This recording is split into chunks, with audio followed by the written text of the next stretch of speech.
നമ്മുടെ രാജ്യത്തെ ഒരു സാധാരണക്കാരൻ നമ്മുടെ കേന്ദ്ര സർക്കാരിനെതിരെ ഒരു വാക്ക് മിണ്ടിയാൽ കിട്ടുന്ന ഒരു ശിക്ഷ എന്തെന്നാലും അതിൻ്റെ നടപടികൾ എന്തെന്നാലും എല്ലാവർക്കും നല്ല രീതിയിൽ അറിയാം. അതുകൊണ്ട് തന്നെ കേന്ദ്രം ഭരിക്കുന്ന സർക്കാരിനെതിരെ ആരും ഒരു വക മിണ്ടാറില്ല. അതുപോലെ തന്നെ നമ്മുടെ രാജ്യത്തിരുന്നു കൊണ്ട് വർഗീയ ചുവയോടുകൂടി സംസാരിക്കുന്നവർക്കെതിരെ കടുത്ത നടപടികൾ എടുക്കാറുണ്ട്. പ്രത്യേകിച്ചും തിരഞ്ഞെടുപ്പ് സമയങ്ങളിലാകുമ്പോൾ ഇലക്ഷൻ കമ്മീഷന് നല്ല രീതിയിൽ ജാഗ്രതയോടുകൂടി അത് ശ്രദ്ധിക്കുകയും ചെയ്യും.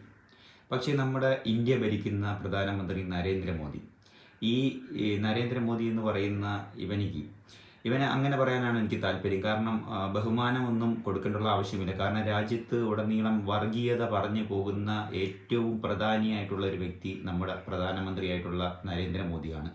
അപ്പോൾ ഈ നരേന്ദ്രമോദി കഴിഞ്ഞ ദിവസങ്ങളിൽ നടത്തിയിട്ടുള്ള നിരവധി വർഗീയ പ്രസ്താവനകൾ നമ്മൾ കണ്ടതാണ്. ഇലക്ഷൻ കമ്മീഷൻ പോലും വിലക്കി.